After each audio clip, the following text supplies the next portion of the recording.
Libre comercio con China y tenemos un amplio panel de representación de las distintas organizaciones sociales, ¿sí? Así que no voy a tomar más tiempo en este rol de Wedding Planner. Voy a darle la palabra primero a Jorge, que va a hacer unas palabras de bienvenida, y la dinámica, la idea es, yo les presento ahora el panel, y ya después vamos a hacer una primera intervención. Después evaluamos si nos da el tiempo para una segunda intervención, pero sería una primera intervención de aproximadamente, o por lo menos no mayor a 12 minutos, si les parece. ¿Sí? El orden más o menos como a ustedes les parezca, así que seguimos la fila. Luego la idea era hacer una segunda ronda mucho más cortita, por si querían profundizar o agregar algo, o controvertir eventualmente lo que se viene discutiendo, y después cerramos con una ronda de preguntas y con un catering, tengo entendido. Este sería como la hoja de ruta, de acá hasta las 8:30, para los que se quieran quedar a la parte más protocolar. ¿Sí? Entonces lo voy a presentar. Jorge, las primeras palabras del decano. Gracias, buenas tardes. Un agradecimiento por la invitación, en particular al Grupo de Análisis Macroeconómico y Comercio del Instituto de Economía, y a todos y todas por estar aquí presentes. Este sin duda es un tema desafiante. Asumí el compromiso de no hablar mucho, pero yo no me resisto a la tentación. Igual voy a ser breve, porque estuve tomando nota y dije, quiero comentar 4 aspectos que van a ser muy breves, porque sin duda si este tipo de temas nos desafían, creo que es muy propicio el momento en el cual estamos haciendo esta mesa redonda. Y esos 4 temas, para no extenderme demasiado, porque además tengo otra actividad exactamente a la misma hora, así que voy a tratar de no llegar tan tarde. Prometí que llegaba. Y me las planteé tipo preguntas. Y la primera de ellas la titulé ¿Quién puede resistirse a un TLC con China? Es indudable que este tipo de procesos están en una etapa inicial, digamos, estamos en lo que el gobierno ha definido como estudios de prefactibilidad para el inicio de una eventual negociación, pero desde mi punto de vista creo que es bastante claro cuál es la decisión desde el punto de vista político y por lo tanto creo que el resultado de esos estudios tenemos un cierto grado de certeza sobre cuál va a ser. Para responder esa pregunta es claro que hay aspectos de tipo político, geopolítico, indudables, económicos, sociales, culturales, y hay una agenda que está desarrollando China a nivel mundial y en particular en la región, que tiene un componente estratégico que va mucho más allá de las cuestiones de tipo arancelario o paraarancelario como normalmente se encaran en una primera aproximación. China hoy por hoy es la segunda economía a nivel internacional y el primer exportador global. Aproximadamente el 15% de las exportaciones en el mundo son de origen chino. Y además eso explica aproximadamente 1/3 del crecimiento del PIB. Y por lo tanto, cuando uno trata de preguntarse quién se resiste a un TLC con China, creo que esos temas están arriba de la mesa. La segunda pregunta que me escribí fue ¿qué le puede ofrecer Uruguay a China en un eventual TLC? Y en ese sentido, necesariamente tenemos que mirar a lo que es la historia reciente. En este siglo XXI hay un crecimiento muy importante del comercio entre Uruguay y China, a nivel de importaciones y exportaciones, con un saldo comercial favorable al Uruguay. Y por lo tanto, si eso es así, uno debería preguntarse quiénes son los eventuales ganadores y eventuales perdedores y aquellos que están en una posición neutra frente a un eventual TLC con China.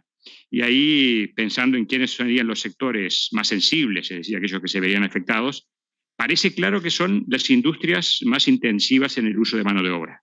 La industria metalúrgica, la siderúrgica, la automotriz, el plástico, el vidrio, el calzado, la textil, la vestimenta, la cosmética. Y beneficiados aquellos que de alguna manera tienen un componente de valor agregado más bajo. Uno debería pensar en frigoríficos, lácteos, molinos arroceros, vinos.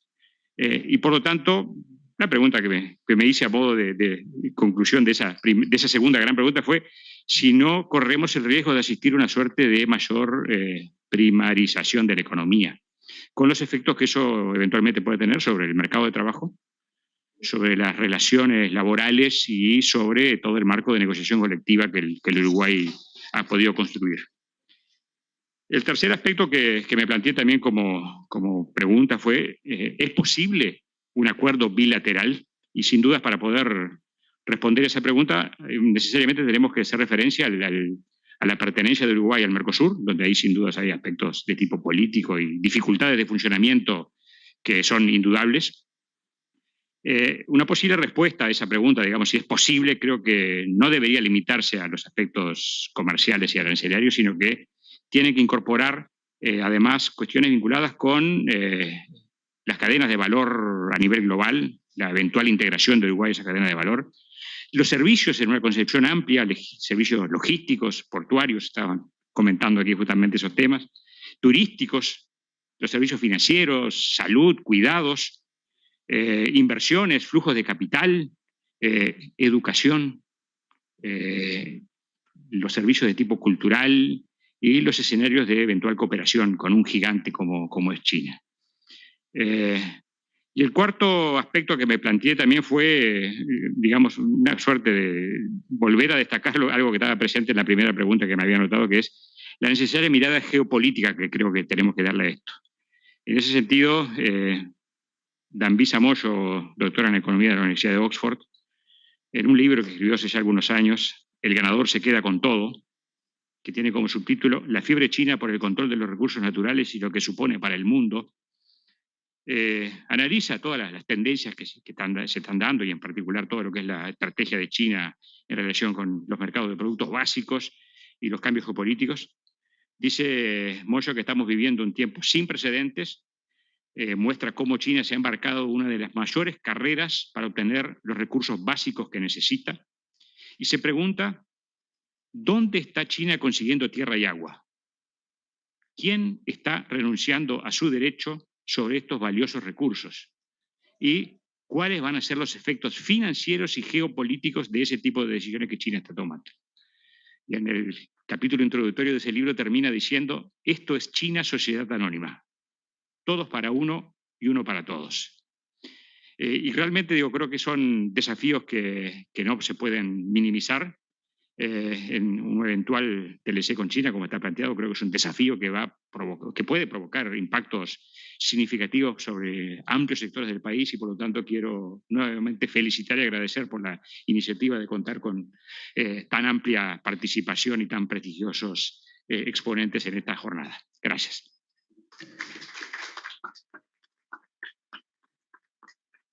Ahora que tenemos la bendición, vamos a arrancar. Yo les voy a presentar en este sentido, les voy a presentar a todos los representantes y después vamos a terminar remoto, porque no estaríamos en un evento en el 2021 si no tuviéramos a alguien de forma remota.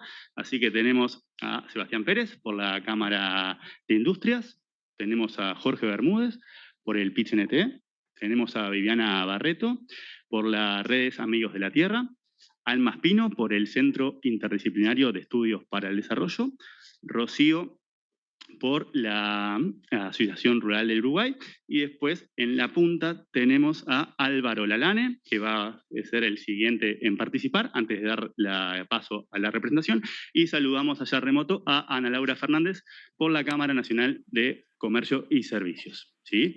Si te parece entonces, Álvaro, te doy la palabra y de atrevido ya les sugiero, si quieren empezar de Álvaro para este lado, la primera intervención que van a ser esos 12 minutos a reventar. Yo voy a tratar de controlar, no eviten que tenga que ser hortiva, pero más o menos sería como el tiempo que tenemos para ir y dejar una ronda de preguntas. Todos no sé si vieron, pero adelante había unas hojitas y una lapicera también de regalo, así que si quieren ir a poner alguna pregunta, escríbanla nomás y la mandan para adelante, yo después me encargo, y también lo mismo para las personas que están participando de forma remota, ¿sí? También les vamos a tomar las preguntas para cerrar. Entonces, dicho eso, Álvaro, te paso la palabra. Bueno, gracias. Gusto haber sido invitado aquí. Cuando Adriana me llamó y me dijo que, bueno, que nos habían pedido a ella y a mí que hagamos como una introducción, a nosotros se nos ocurrió hacer algo como un poco más general que hablar del eventual TLC Uruguay-China. Parece que lo importante hoy era la voz de las organizaciones sociales. Entonces, simplemente nosotros lo que pensamos hacer es un marco general. Voy a hablar de dos temas en particular, pero la idea es dar un marco, que lo tomarán o no, pero generar un cierto contexto.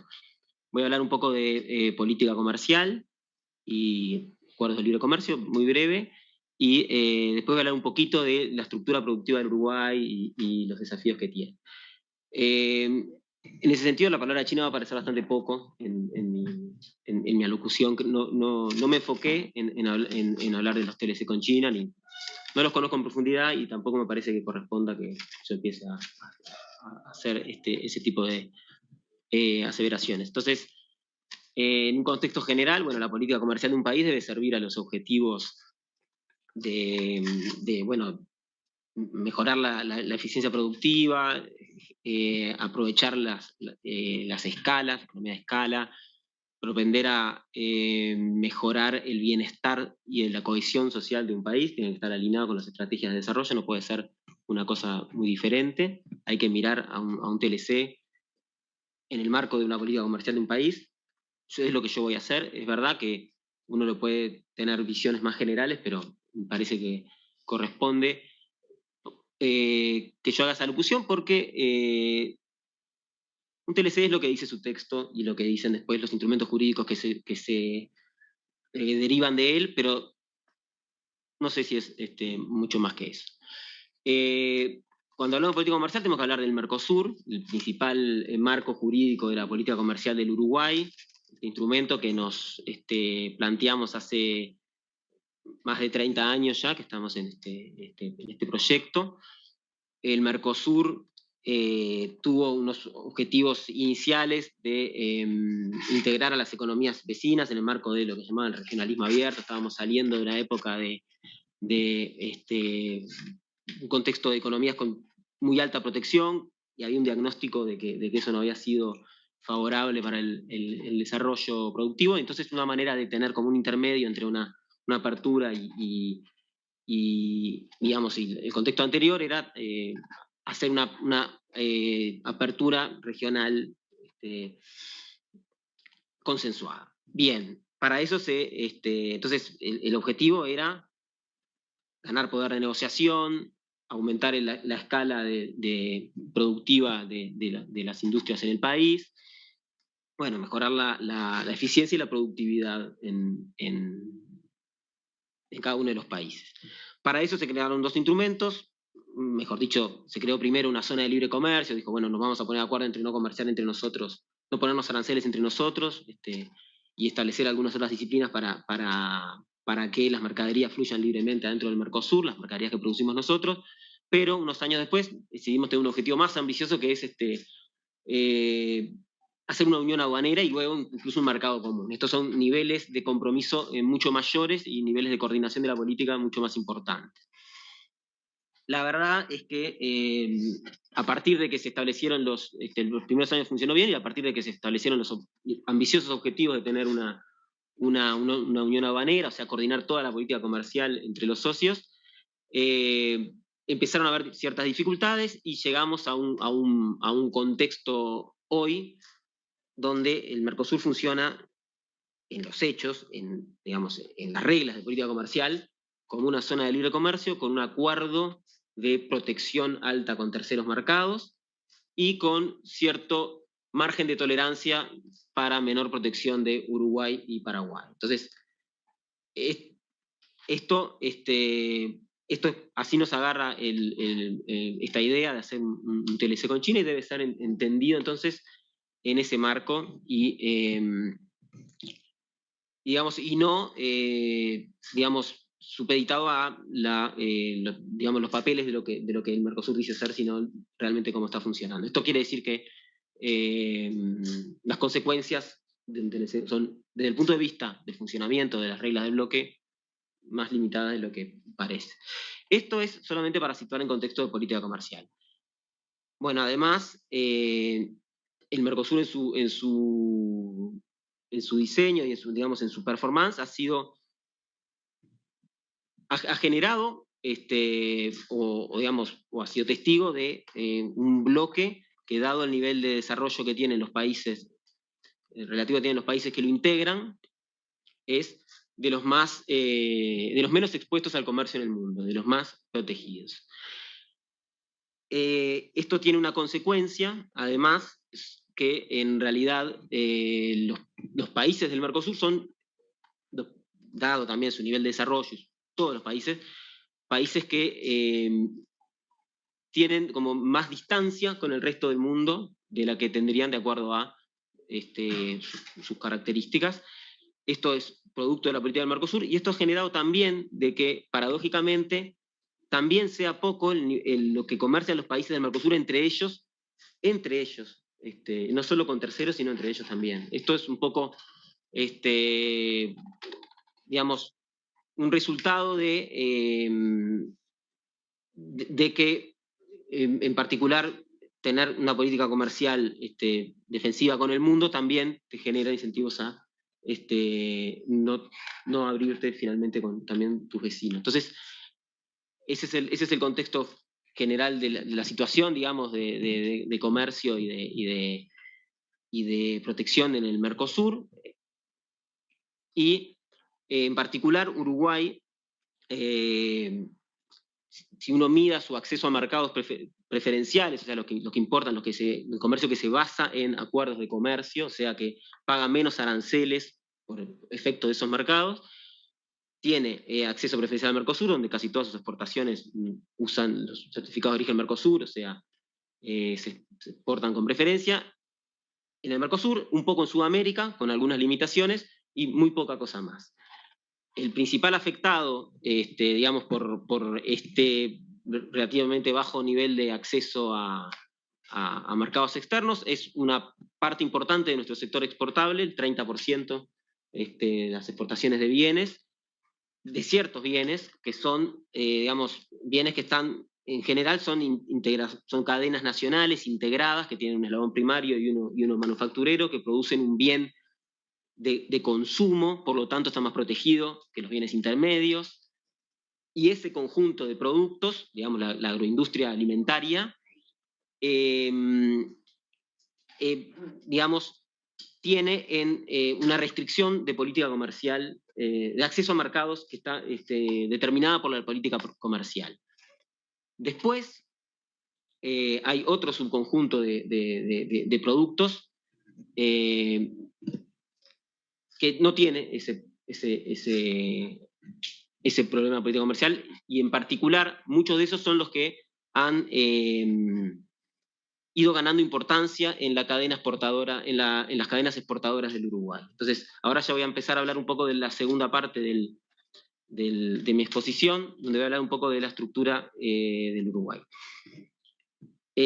Además de esas cadenas, digamos, agroindustriales, después tenemos, si uno mira la estructura exportadora del Uruguay digamos, en clave de cadenas de valor, a lo largo de estas 2 últimas décadas nos hemos ido yendo desde producir cosas más cercanas a los mercados, de los consumidores, de los bienes de consumo, hay cosas más aguas arriba, hacia producir cosas más cercanas a los factores primarios, en particular, en el caso de Uruguay, a los recursos naturales. Entonces, este cambio, digamos, en la posición en la cadena, en Uruguay tiene, digamos, una consecuencia en la primarización, lo que se ha dado a llamar la primarización de la oferta exportable del Uruguay. Si uno mira los números actuales, más o menos el 30% del valor agregado de las exportaciones se realiza en la etapa primaria de la economía, el 50% en la etapa industrial y el 20% en los servicios, eso solamente en las exportaciones de bienes. Entonces uno puede medir la primarización y puede medirlo de esa manera, le da 30%. Ese número probablemente, no es muy fácil medirlo hacia atrás, probablemente haya aumentado en los últimos años, pero tampoco de una manera muy extravagante. Lo cierto es que Uruguay ha tenido entonces una primarización de su oferta exportadora efectiva, o sea, de la que realmente cruza la frontera, no de la potencial, que no sabemos cuál es, y ha sido en el marco de no tener acuerdos de libre comercio. Entonces, lo que uno no puede hacer es pensar que son los acuerdos de libre comercio los que han primarizado la estructura exportadora en Uruguay. De hecho, Uruguay ha sufrido primarización sin acuerdos de libre comercio. En particular, uno podría pensar que además hay una relación compleja entre los acuerdos de libre comercio y la primarización, porque uno la puede mirar adentro de algunas cadenas y uno puede mirar la primarización de nivel general como digamos, cantidad de productos de base primaria versus de otra base, pero también puede ir adentro de cada cadena y ver qué etapas productivas estamos haciendo, y ha habido un corrimiento hacia atrás en muchas de las cadenas clásicas del Uruguay, la textil, la pesca, los cueros, o sea, han ido como una tendencia a perder segmentos industriales, que en realidad también pueden ser producto de que en realidad estamos pagando aranceles en esos productos. En los mercados los productos industriales están más protegidos que los productos primarios, y por lo tanto eso puede haber repercutido digamos, en que nuestra política industrial, tratando de compensar esa pérdida de acceso al mercado, no ha sido efectiva en muchos casos, y no hemos logrado mantener segmentos industriales en la cadena. Entonces, hay una relación compleja entre acuerdos y primarización, que bueno, que está recién explorada, no tiene todavía, no hay una respuesta muy clara para eso. Después, además, en Uruguay se puede agregar digamos, la mayor novedad en la oferta exportable de Uruguay, que son los servicios globales, que tienen digamos, usan factores productivos diferentes, están basados en trabajo más calificado, obviamente no tienen ninguna base primaria. Para eso Uruguay desarrolló un montón de instrumentos que están también en la lupa con las próximas reformas, no nos compete hoy, pero también ahí tienen un montón de desafíos para hacer.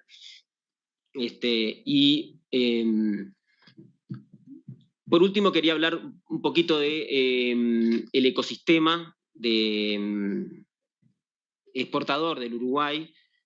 Si uno mira la película de las exportaciones de Uruguay en términos brutos generales, Uruguay no ha perdido participación en los mercados mundiales en los últimos 20 años. Es más o menos lo mismo, el mismo participación ahora, incluso si uno lo compara con la región, capaz que hasta nos ha ido un poco mejor. Pero cuando uno mira adentro de los exportadores, hay varias tendencias a la concentración que, digamos, son un desafío de política que tiene el Uruguay, y algunas de ellas están relacionadas con un TLC con China. La concentración de empresas es mayor, la proporción de empresas, de las principales empresas que en el total de exportaciones ha ido creciendo en el tiempo de manera bastante importante. La concentración de mercados también es un fenómeno preocupante y también muy extendido.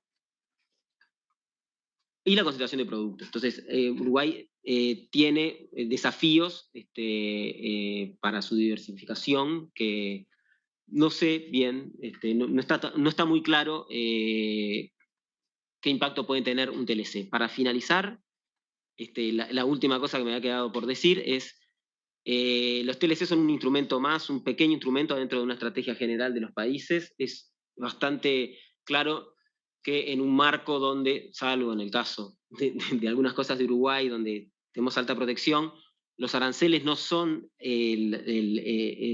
barreras muy importantes, salvo en algunos casos de la oferta exportable de Uruguay, en el mundo en general, y se ha tendido a hacer otro tipo de instrumentos. Los instrumentos unilaterales son las reformas unilaterales que hagan los países suelen ser más efectivas que los acuerdos en sí mismos. En particular, cuestiones de facilitación de comercio y captación de la inversión tienen resultados más importantes que las desgravaciones arancelarias en los mercados de destino, con la salvedad del conjunto de productos uruguayos que tienen, digamos, una exposición a los mercados internacionales mucho más importante que la media. ¿Sí? Bien. Gracias. Muchas gracias, Álvaro, y creo que hubo un puente natural, así que ahora, en representación de la ARU, le voy a dar la palabra a Rocío Lapit. Sí, ahí prendí bien. Ahí, sí. Bueno, gracias.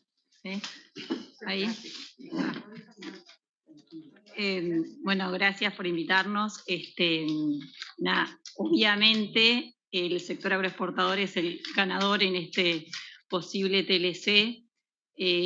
Uruguay tiene una gran concentración de mercados de sus productos con destino a China, en especial, por ejemplo, o el más renombrado es la cadena cárnica. El 65% de las exportaciones de carne bovina van hacia China, el 84% de la carne ovina va hacia China, el 94% de las menudencias comestibles van hacia China. Entonces, realmente es un mercado muy importante para el sector cárnico, pero también en otros productos como es la soja, como es en algunos rubros de la lana, vinos, en todo lo que respecta al sector agroexportador es muy importante el destino y evidentemente somos un ganador en este juego de un posible TLC con China. Pero los aranceles no es lo único que preocupa. Sí, los aranceles son importantes. La carne bovina paga un 12% en promedio, hay algunas categorías que llegan a pagar un 25%, casi no se exporta de esos productos, pero bueno, en promedio paga un 12% de aranceles, cuando nuestros competidores, como son Nueva Zelanda, ya tiene una desgravación que tiene 0 por el acuerdo TLC, Australia está en una desgravación gradual, hoy paga 3,3%, y en el 2024 va a pagar 0%. La carne ovina también paga un 12%, nosotros no estamos habilitados para exportar carne aviar ni carne porcina a China, los lácteos pagan entre un 10 y un 20%, particularmente se exporta leche en polvo entera hacia China, es el principal mercado y estamos pagando entre un 10 y un 20%. En todos los rubros que exportamos pagamos un monto importante de aranceles. En la cadena cárnica son unos 155 millones de dólares que vamos a pagar aproximadamente este año. Entonces es importante. Bien como decía Álvaro, no es el único tema.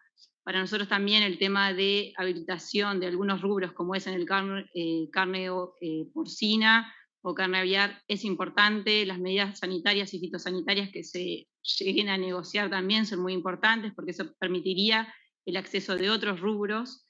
La miel de calidad, si bien no se exporta a China, pero podría ser un nicho de mercado, porque China es el principal consumidor, entonces podríamos llegar a tener acceso de ese tipo de rubros. El arroz, como conversábamos hoy con Sebastián, no está entrando a China, pero podría tener algunas variedades que sí podrían ingresar a China, y entonces podría ser un punto importante.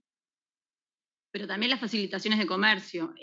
Hoy las exportaciones de soja que pagan un 3% de aranceles tienen que cumplir medidas de cuarentena, una cantidad de reglamentaciones por parte de China que implican como una traba en el comercio. Entonces, todo lo que implica una simplificación en el comercio, una simplificación en los temas administrativos, una rapidez en el ingreso de los productos uruguayos hacia el mercado chino, también deberían ser considerados en este posible acuerdo y también permitirían una mejora en los rubros exportables de Uruguay.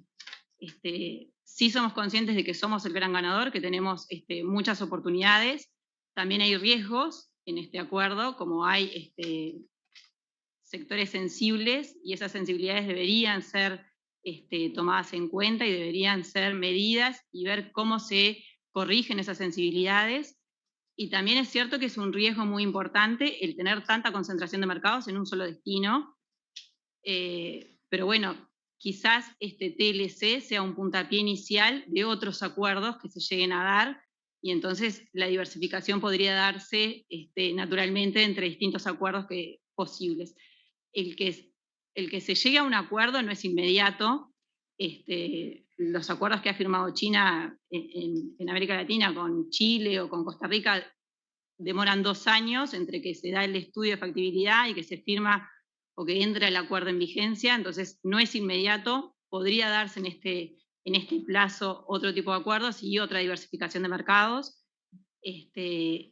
Entonces, bueno, eso podría ser importante. Y en el tema, naturalmente, en el tema agropecuario, la mejora en el ingreso que permita una mejora en el precio que no implica que la mejora, el no pagar aranceles no implica que mejore el precio recibido por el productor, no es lineal, y entonces el productor también necesita otras medidas o otras señales de que esto va a repercutir en su producción y por lo tanto mejoras en la inversión que permitan una mayor productividad.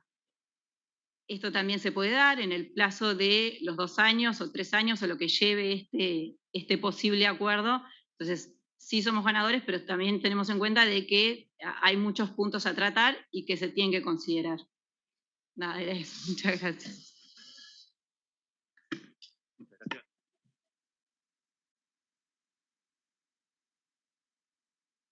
Ahora sí, de vuelta. Muchas gracias, Rocío. Ahora le vamos a dar la palabra a Alma.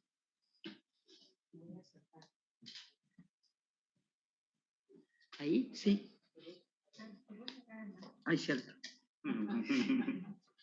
Bueno, en mi caso, lo aclaré antes de venir, no estoy trabajando en particular con el análisis del TLC o el posible TLC con China, pero sí, digamos que ya hace varios años que estamos explorando las relaciones entre el género y el comercio internacional, que parece que tendríamos que explicar un poco de qué se trata esto, ¿no? Es decir, los estudios de género y estudios feministas, tanto desde el punto de vista empírico como teórico, han empezado a examinar los impactos de las políticas macroeconómicas sobre las sociedades y en particular las comerciales, con el propósito de evitar que éstas sean ciegas al género. Ciegas al género quiere decir que no sean capaces de visibilizar tanto ex ante como ex post las desigualdades que existen entre hombres y mujeres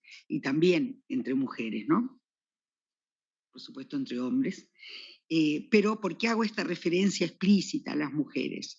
Bueno, porque estas desigualdades de las que estoy hablando muestran tener efectos negativos, especialmente para las mujeres en términos de su autonomía económica, es decir, la capacidad de decidir sobre la persona en el hogar y sobre los ingresos en una sociedad mercantil donde esto es tan importante. Decimos también entre mujeres porque, bueno, habrá mujeres que se pueden beneficiar de obtener un empleo cuando se expande el comercio, pero otras exportador, pero otras se podrán perjudicar cuando se cierran algunas empresas debido a la expansión de las importaciones. También han surgido en muchos países de América Latina y el Caribe una serie de actividades industriales en las cuales se insertan las mujeres, pero las condiciones de empleo han sido muy desfavorables. Entonces ahí hay como la búsqueda de un cierto equilibrio. Ahora, a modo un poco de introducir un poco más, y porque me gustaría aclararlo, para ver si tiene sentido analizar los impactos de un TLC desde la perspectiva de género, porque es algo en lo cual no estamos para nada acostumbrados, mucho menos quienes trabajan precisamente en políticas comerciales. Bueno, para empezar esto, ¿no? Que cuando hablamos de género no estamos estrictamente hablando de hombres y de mujeres, sino de esa construcción histórica, social, cultural, que hace que lo femenino tenga ciertas características, lo masculino tenga otras, y esas características diferenciales se expresan en las posiciones y los lugares que ocupamos en los hogares, pero también en los mercados laborales. Es decir, es una obviedad decir, no sé, que las enfermeras son básicamente mujeres y los empleados de la construcción básicamente varones, y así podríamos seguir. Eso sería la segregación ocupacional horizontal, pero también está la vertical, ¿no? Entonces, ¿qué lugar ocupan las mujeres en los escalafones, no solo del mercado laboral, sino de la política, la sociedad en general? Entonces, bueno, cuando hay situaciones desiguales, es obvio, o debería ser obvio, que los impactos de las políticas macroeconómicas, comerciales en particular, no van a ser neutrales a esas desigualdades. Y en general me gustaría dar algunos argumentos para contestar de manera afirmativa la pregunta si tiene sentido analizar los impactos de un TLC desde una perspectiva de género. Y entre los argumentos es que esta perspectiva nos brinda unos lentes que nos permiten leer y entender mejor la realidad y por lo tanto el desempeño comercial, y nos aporta nuevos conocimientos sobre el análisis de la política comercial. Es decir, ponemos a los sujetos que van a ser impactados por estas políticas. cuestiona el enfoque más predominante o convencional de que las políticas comerciales, o mejor dicho, que no se cuestiona los efectos redistributivos de las políticas comerciales. Pero acá, en lo poco que todavía estamos escuchando y lo seguiremos escuchando, enseguida sacamos cuentas de que efectivamente tiene efectos redistributivos importantes en diversos sectores y también los tendrá entre los varones y las mujeres. Entonces, ¿dónde está la preocupación y por qué hacer esto? Bueno, las políticas comerciales pueden contribuir a perpetuar, a erosionar, a eliminar las desigualdades de género o no. Entonces, ¿cómo están mediados estos impactos? Bueno, por diversos factores, ¿no? Parecen muy claros los que se dan a través del mercado laboral, tanto para las mujeres trabajadoras como para las mujeres empresarias. Entonces, si me propusiera analizar y pensar en el TLC con China, como con otros TLC, bueno, trataría de analizar esto, ¿no? Si la expansión comercial que este TLC va a involucrar afecta positivo o negativamente las condiciones laborales de hombres y mujeres, y si afecta positivo o negativamente las oportunidades y los resultados en términos de los empleos de las mujeres. Bueno, quiero decir que hay una serie de estudios realizados para muchos países que tienen que ver con este tipo de impactos, ¿no? Como marco metodológico para los análisis de género de los impactos del comercio, pueden tomarse en cuenta dos fenómenos principales.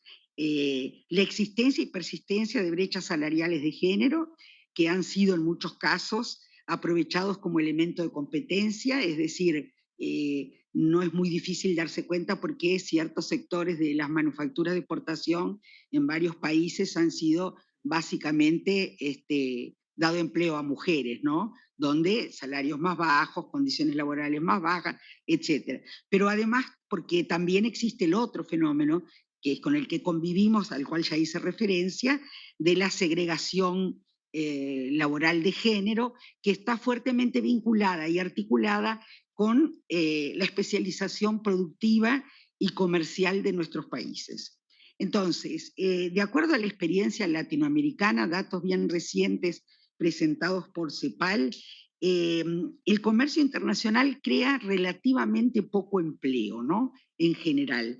En 2018, solo el 12,7% de las mujeres se emplearon en actividades asociadas a las exportaciones y el 16,1% en el caso de los hombres. En el caso de la manufactura para la exportación, la maquila, las confecciones, textiles, calzados, se genera mayor empleo para las mujeres, pero concentrado en sectores de baja tecnología y con brechas salariales persistentes. En el del patrón exportador intensivo en recursos naturales, se genera poco empleo y en menor cuantía para las mujeres.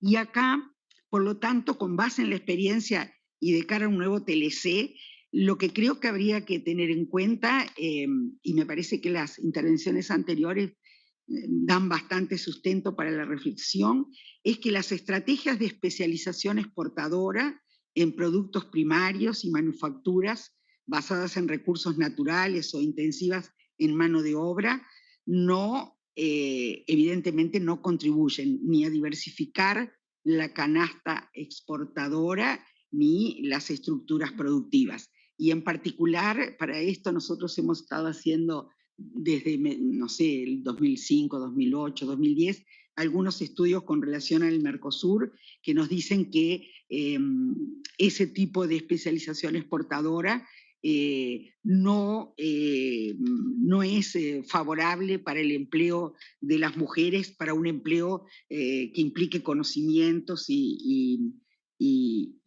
mayores posibilidades. De manera que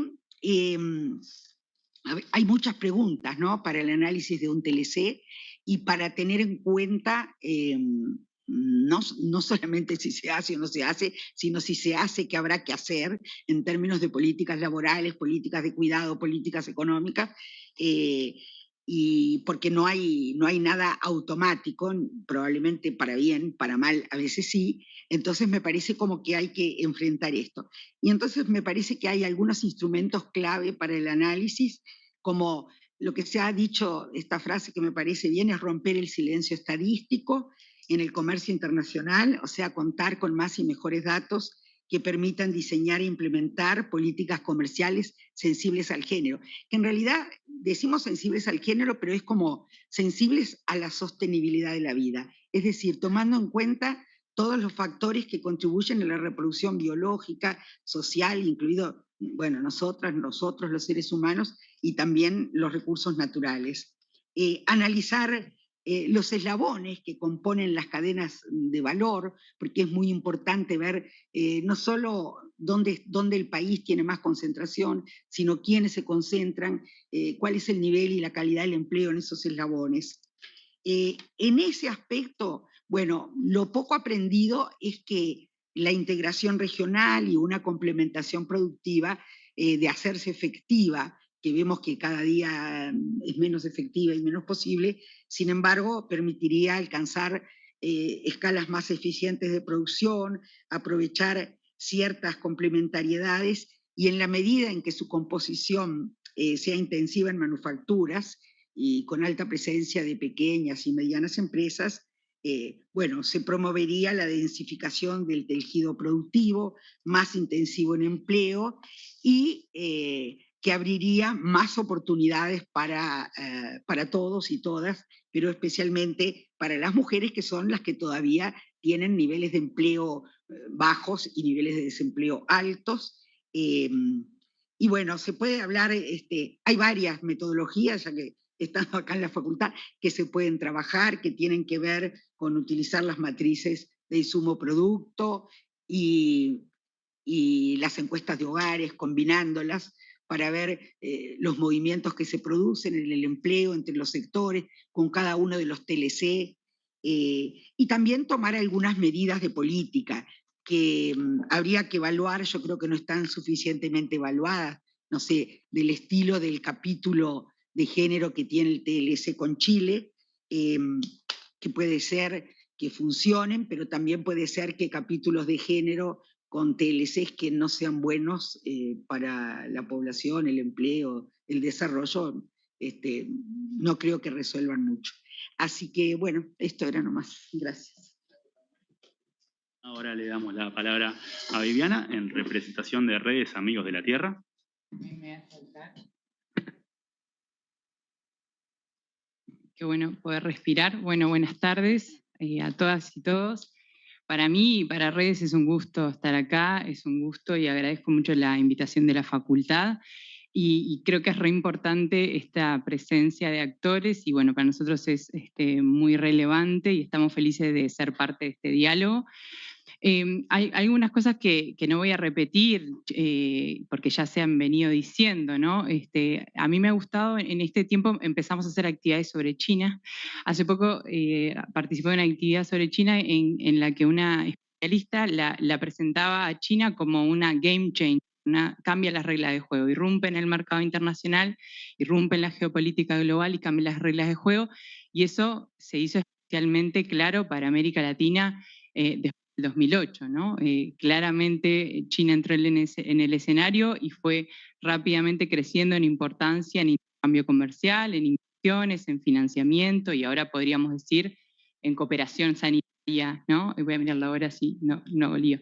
En de la cooperación sanitaria con la pandemia, ¿no? China es un actor global, también hay quienes estudian la geopolítica de China y la diplomacia de la deuda. Hay datos que son súper alarmantes, no es la palabra, sorprendentes, o por lo menos lo fueron para mí. Entre el 2005 y el 2019, China prestó más que el Banco Mundial y el BID juntos. Y, por ejemplo, China es propietaria, por decirlo de alguna manera, estoy ante economistas, no sé si es la palabra correcta, de un 25% de la deuda de África, ¿no? Entonces China es un actor global, esto no lo demoniza, pero lo pone en su dimensión. Entonces es un actor global para el mundo, para América Latina, para América del Sur, y ni que hablar que es un actor, un game changer para Uruguay, un posible game changer para Uruguay. Hay que pensarlo en este sentido, creo yo, ¿no? Bueno, hay cosas que ya dijeron entre Álvaro Rocío y Alma, socio comercial de Uruguay del 2013, con una oferta exportadora muy concentrada en algunos productos, pero también es interesante, algo Álvaro mencionaba, mirar el contenido tecnológico de esas exportaciones, y ahí vemos que se replica una relación típica centro-periferia, ¿no? El contenido de las exportaciones uruguayas a China son productos primarios 76%, 21% de bienes basados en recursos naturales y 3% de manufacturas con bajo contenido tecnológico, y si mirás las exportaciones de China hacia Uruguay es inversa la proporción, ¿no? Entonces, China como game changer para Uruguay es clarísimo. Creo que la posibilidad de, y creemos nosotros desde Redes, ¿no?, la posibilidad de negociar un tratado de libre comercio con China en un marco de posible ruptura con el Mercosur es un hito en la política de inserción internacional del Uruguay. Quizás, y poniendo la hipótesis de la salida del Mercosur, un hito tan relevante, ¿no?, o de dimensiones comparables al ingreso de Uruguay al Mercosur, ¿no? Habría que pensarlo en ese sentido. Y también es relevante, pero no solo por el impacto en la canasta exportadora de comercio exterior o el impacto potencial en el PBI, sino sobre todo por el impacto en las posibilidades del desarrollo, ¿no?, que tiene que ver con las condiciones de vida que tendremos todas las personas que vivimos en el Uruguay. Porque, y nosotros insistimos mucho en esto, la discusión sobre la inserción internacional tiene que ser una discusión sobre el modelo de desarrollo. No es una discusión exclusivamente sobre el comercio, sino que es una discusión sobre nuestras posibilidades de desarrollo. Es claro que Uruguay tiene un modelo de desarrollo que descansa, ¿no?, que descansa en la producción de productos primarios para la exportación, donde la agropecuaria tiene un papel central. Y me quedo pensando en la exposición de Álvaro en cuanto a que los TLC no necesariamente, la vinculación entre TLC y primarización no está tan clara.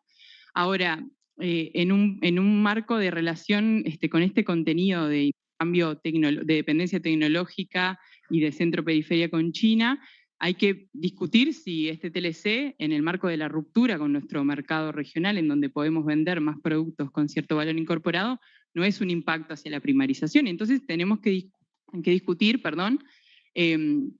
cuáles son los límites de ese modelo acostado en la agroexportación en materia de justicia ambiental, obvio, y para eso me invitaron, supongo, voy a hablar de eso, pero también en materia de justicia económica y justicia ambiental. Voy a decirles que lo que me tocaba hablar, capaz, pero en materia de justicia ambiental hay como mucha literatura, mucha experiencia en la práctica, en lo territorial, de que la intensificación de la agropecuaria, en particular con el uso de algunos paquetes tecnológicos, tiene un impacto en la biodiversidad de nuestra región, tiene un impacto en la salud de las personas, que es muy claro en la salud de las personas que trabajan en esas producciones, tiene un impacto también en las posibilidades del desarrollo de otras formas de producción, por ejemplo de la agroecología, que es una forma de producción que en Uruguay no se reconoce tanto, pero si miramos otros lugares en América Latina hay una lucha con mucho más historia y tiene que ver claramente y directamente con la soberanía alimentaria y la seguridad alimentaria de nuestra población, porque es la producción agroecológica y la producción de pequeña escala la que alimenta, ¿no?, la que está en el mercado, la que está en las ferias, es a las que podemos acceder. Y también la agroecología es un derecho para las productoras y productores que habitan el territorio y también es una forma de vida, ¿no? Es una forma de vida y su derecho a la tierra. Y acá el planteo no sería, nosotras no desarrollamos ese tipo de ambientalismo, ¿no?, que no mira las necesidades de la justicia social y del progreso económico. Entonces el planteo no es dejemos de producir aquello que el Uruguay históricamente había producido, en lo que somos buenos produciendo. Pero sí hay que ver la foto completa, ¿no? Y sobre todo hay que reconocer y hay que medir los impactos de si jugarnos a profundizar un modelo es beneficioso para este presente futuro, ¿no? Hablar del impacto ambiental pensando en el futuro ya está de modé, ¿no? Tenemos que hablar del impacto ambiental pensando en el presente. Claramente en América Latina y en particular en el Cono Sur y en Uruguay, el auge de los commodities permitió que el Estado en las décadas pasadas hiciera caja, financiara su política de Estado de bienestar. También fue bastante claro que esa política de bienestar en función de los ingresos de la agroexportación no fue sostenible porque en materia de los precios internacionales no hay ingresos sostenibles, y tampoco es sostenible porque para tener una discusión profunda que apunta a la justicia social y vinculada con el modelo de desarrollo, hay que discutir otras cosas. Por ejemplo, hay que discutir sobre la agenda de la justicia fiscal y hacernos preguntas de cuánto aportan a la sociedad y al fisco las empresas, algunas de ellas transnacionales, que hacen usufructo de nuestro territorio y se benefician de ello. Y en contrapartida, cómo se distribuye el impacto ambiental, ¿no?, que se genera en el territorio a partir de esa actividad productiva. También la mirada tiene que ser un más amplia porque para pensar en justicia social, y acá lo tengo a Jorge al lado, la política de empleo es una política central. Entonces hay que mirar, en este sentido, cuál es la situación del sector agroexportador. Y la verdad que es un sector que tiene muchos problemas en materia de relaciones laborales. El decano lo decía un poco al inicio, ¿no? Tiene problemas en materia de precarización, de trabajo con falta de derechos, de no habilitación a la organización sindical, de alta exposición de esas trabajadoras y trabajadores a condiciones de trabajo con seguridad y salubridad, ¿no? Y de salud. Se puede hablar mucho, no quiero ser irrespetuosa con el tiempo, pero otro fenómeno que preocupa muchísimo es el fenómeno de la financiarización de la naturaleza, ¿no? Eso de que la naturaleza es un activo para la inversión. Eso, si ustedes escuchan la radio, invertí en semillas, engordamos tus ahorros, hacé negocios en la tierra sin embarrarte. Lo escuchamos y capaz que no nos hacemos preguntas, pero tendríamos que poder discutir como sociedad qué quiere decir que la semilla sea un bien bursátil, qué quiere decir que una cabeza de ganado sea un bien, un activo financiero, cuál es el impacto, cuál es la economía política. Ustedes son economistas, yo no soy atrás de todo eso. Habría que hacernos preguntas, ¿no? Porque además esto tiene un impacto clarísimo en qué es lo que le pasa a la tierra, ¿no? Y ahí la ARU mismo, y se ha estudiado muchísimo el proceso de encarecimiento de la tierra, el proceso de concentración de cada vez menos emprendimientos productivos concentrando más territorio, el proceso de la extranjerización de la tierra. Entonces el modelo no es sustentable tampoco en ese sentido. También hay mucho consenso en cuanto a que el modelo de desarrollo y discutir la perspectiva de desarrollo futuro para un país como Uruguay, insertado en esta región del planeta, tiene que estar conectado sí o sí al desafío de la transformación productiva, de la diversificación de la matriz, lo decía Alma también, y Álvaro, de habilitar la producción de otros sectores de actividad que puedan generar empleo de mejores condiciones, con buenas condiciones de derecho y con impactos menos graves en materia de justicia ambiental. Todas estas ecuaciones tienen que estar en un estudio de impacto cuando pensamos en discutir un TLC. No basta analizar el impacto en el comercio exterior y la balanza comercial o el impacto en el PBI, hay que integrar la dimensión del empleo, los derechos laborales, el impacto en materia de derechos, todos los derechos, incluido el derecho al territorio, a vivir en un medio ambiente sano, a la preservación del espacio soberano para las políticas, para un Estado presente. Todas estas discusiones tienen que estar metidas cuando pensamos en analizar los impactos. Para nosotros el escenario de un TLC bilateral con China en una ruptura de la integración regional no parece ser el mejor camino, ¿no? Y hay que ver lo que va a pasar en la cumbre de Mercosur de la semana que viene, ojalá que no se dé el escenario de Uru-Exit, pero de darse ese escenario, no sé si todos, no leí el análisis de la Cámara de Industria porque salió ayer de noche, pero el impacto se había hecho en el 2016, hay muchos analistas que dicen que incluso los impactos más estáticos y de inmediato en la ganancia de exportaciones en el TLC con China se van a licuar si nosotros perdemos las preferencias en el Mercosur. Eso por decirlo de corto plazo. De largo plazo, yo creo y creemos nosotros es que se obturan las posibilidades de discutir una alternativa de desarrollo transformadora de largo plazo que esté más conectado con estos desafíos en materia de justicia social, ambiental, de género, económica. Me queda poco tiempo. Para la última idea relevante, y capaz que hay tiempo para más, la política de inserción internacional es una política pública y como tal debe ser construida en condiciones democráticas. Entonces el debate abierto, democrático, informado con los actores sociales, del sindicalismo, del empresariado, las organizaciones sociales, la academia, es a contrario de lo que algunos piensan, que es un obturador de la toma de decisiones, debería ser una garantía en un país como Uruguay, que tenemos placa de democráticos, de poder tomar mejores decisiones como país. Así que también en ese sentido quiero saludar la actividad. Había más cosas que decir, pero quiero ser respetuosa del tiempo. Gracias. Muchas gracias, Viviana. Ahora le damos entonces la palabra al PIT-CNT en la voz de Jorge Bermúdez. Adelante nomás.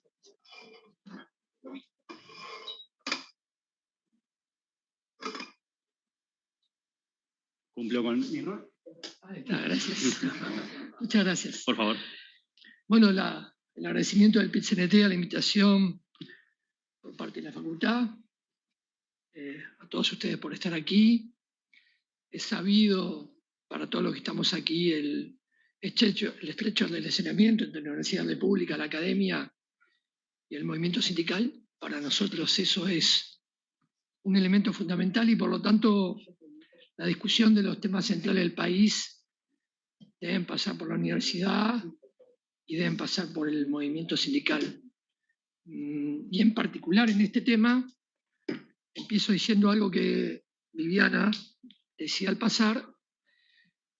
Lo que hay que hacer es lo que están haciendo ustedes, quitarle el halo de secretismo al debate. Y es un halo de secretismo intencionado. No es un halo de secretismo casual. No hay casualidades ni hay ningún distraído en este juego. Nosotros en particular fuimos a China 2 veces, no vamos a hacer el relato de la anécdota de viaje, pero ahí vimos algunos comportamientos. En el 2010, invitado por la Federación de Sindicatos de China, y en el 2015 acompañando al viaje presidencial del doctor Tabaré Vázquez, donde Uruguay, haciendo gala de su tripartismo, por lo menos lo hacía en los 15 años de la era progresista, no sé ahora porque la pandemia no nos ha dejado viajar mucho, si ese tripartismo también se va a poner puertas afuera del Uruguay, pero allí participamos en actividades junto a los sectores empresariales y al gobierno. Yo quiero decir que el PIT-CNT no tiene posición definida al respecto, con particularmente el TLC con China. Tampoco la tenía en el 2015, y sin embargo ya en el 2015 lo que todos estaban, o lo que algunos estaban esperando es que el PIT-CNT fuera el palo en la rueda que impidiera un TLC con China. Con la China del socialismo de mercado, porque yo no voy a venir a hacer acá un análisis económico, tampoco voy a venir a dar línea, ninguna de las cosas puedo hacer frente a ustedes, porque ustedes de eso saben tanto más que yo, sobre todo algunos viejos conocidos que tuve la alegría de encontrar hoy. Y por lo tanto, pero sí está claro que el palo en la rueda en el 2015 tenía que ser el PIT-CNT. No lo decían los empresarios que acompañaban la delegación, decían, esto sale si ustedes no se oponen. Y decían una China de socialismo de mercado, donde yo prefiero aludir a Marx y referirme al modo de producción asiático antes de embarcarme con ese nombrete de socialismo de mercado que de lo primero tiene muy poco, según opinión. Pero también está muy lejos de las democracias y los valores democráticos liberales sacrosantos que en el Uruguay se levantan, y particularmente en momentos como estos, incluso con respecto al tema de la pandemia y la libertad responsable, ha sido un elemento central del actual gobierno y de su relato que una gran parte de la sociedad compró. Además, lo votó. Por lo tanto, la primera cuestión en China, valores desde liberalismo y democracia, como nosotros en Uruguay lo entendemos, nada.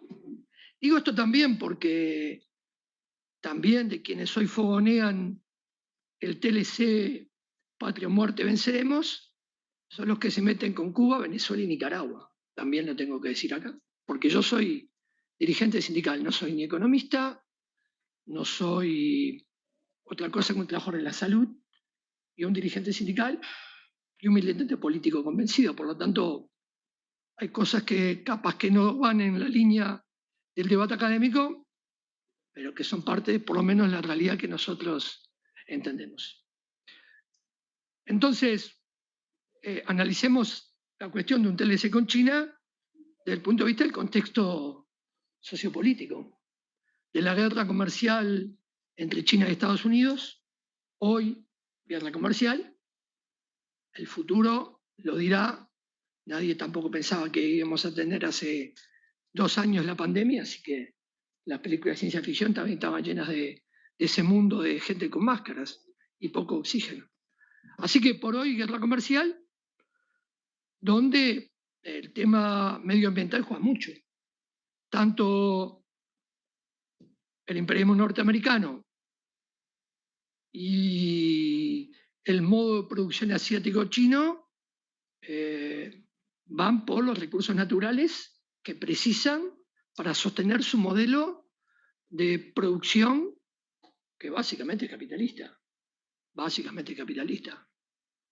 Y por lo tanto, en ese marco, nuestra mirada política está puesta en la integración regional. La mirada política del PIT-CNT está puesta en la integración regional. No está puesta en el TLC con China principalmente.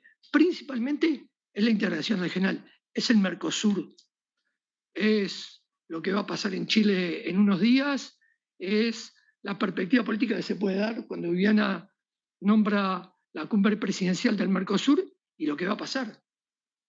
Lo que va a pasar adentro y afuera. Lo que puede pasar con el acto de Alberto Fernández, con Lula de Mujica, cómo reaccionará Bolsonaro y cómo va a jugar Uruguay con esta carrera desenfrenada de abrazarse con China.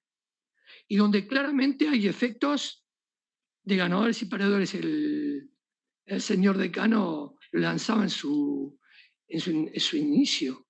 ¿Quién puede resistirse a un TLC con China? Esa sería la pregunta de los diarios. ¿Quién puede resistirse a un TLC con China?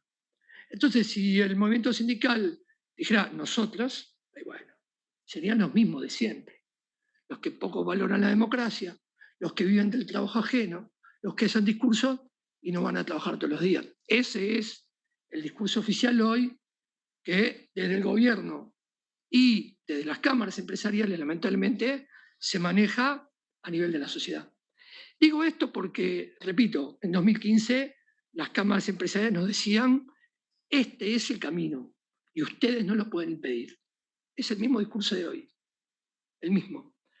Ganadores y perdedores, por supuesto. Se va a profundizar la primarización de la matriz productiva en el Uruguay.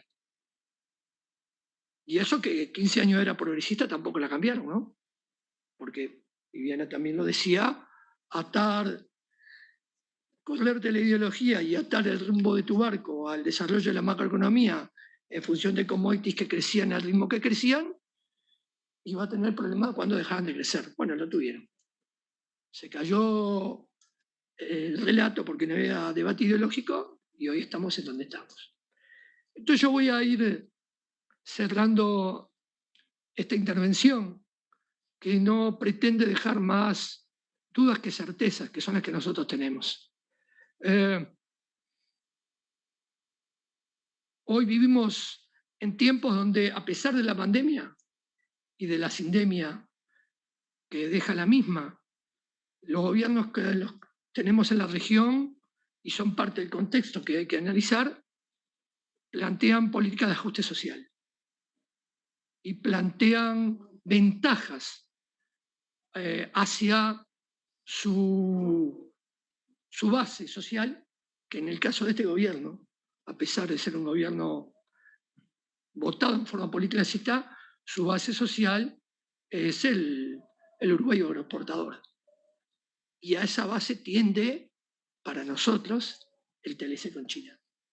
Por lo tanto, yo creo que la catarata de números que podía haber tirado acá, que me escribieron, no los escribí yo, no lo voy a hacer porque sería como un insulto a ustedes, pero lo que nosotros creemos como movimiento sindical es que hay que analizarlo en base fundamental al contexto geopolítico, y por lo tanto ese debate no lo terminamos de procesar, es mejor dicho, lo estamos iniciando y esperemos que el conjunto de la sociedad toda vaya por ese camino y después de debatir veamos. Ahora, TLC con China sí y Mercosur no, no es una falsa posición, es una pésima elección. Porque, repetimos, creemos que la perspectiva del Uruguay está atada al Mercosur y a su desarrollo. Por acá me quedé, gracias. Muchas gracias, Jorge. Ahora le damos la palabra a Sebastián, asesor económico de la Cámara de Industrias.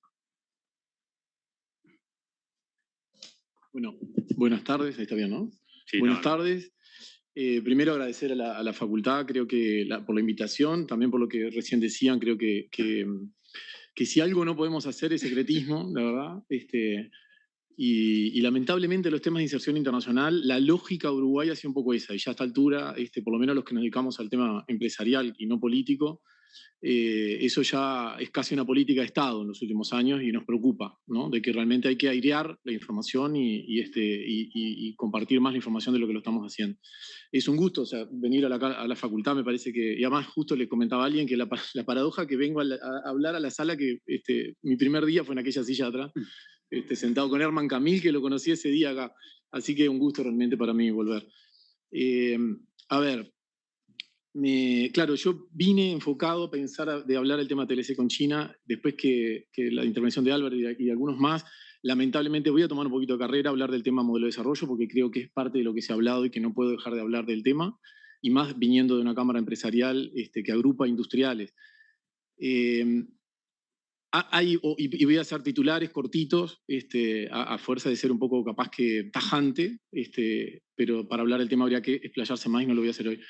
El tema es, nosotros estamos convencidos, y como industriales, imagínense de que no nos convence este modelo de desarrollo uruguayo basado en productos relativamente primarios o agroindustriales. No nos convence. No nos convence, ¿por qué? Porque los productos que Uruguay vende, básicamente primarios y agroindustriales, que en la jerga comercial son primarios, ni siquiera son industriales, representan aproximadamente el 6-7%, no llega, no sé ahora, pero será un 8 o 9% del comercio mundial. O sea, nosotros vendemos, estamos posicionando nuestra oferta exportadora en el 8 o 9%, no llega al 10 seguro de lo que se comercia a nivel mundial.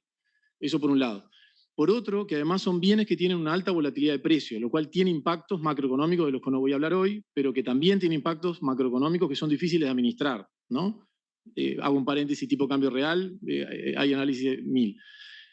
Ahora bien, dicho esto, parados en la situación que estamos, y naturalmente que el proyecto Mercosur iba hacia justamente potenciar nuestros sectores manufactureros, industriales, a veces toda esta discusión del valor agregado, contenido tecnológico, no sé ni cómo llamarle, pero hay muchos estudios que demuestran que sí, que los sectores realmente manufactureros y más recientemente algunos servicios son los que nos dan el camino hacia el desarrollo, hacia niveles, y desarrollo visto como niveles de PIB per cápita más alto, que es una simplificación bastante alta, pero bueno, eso.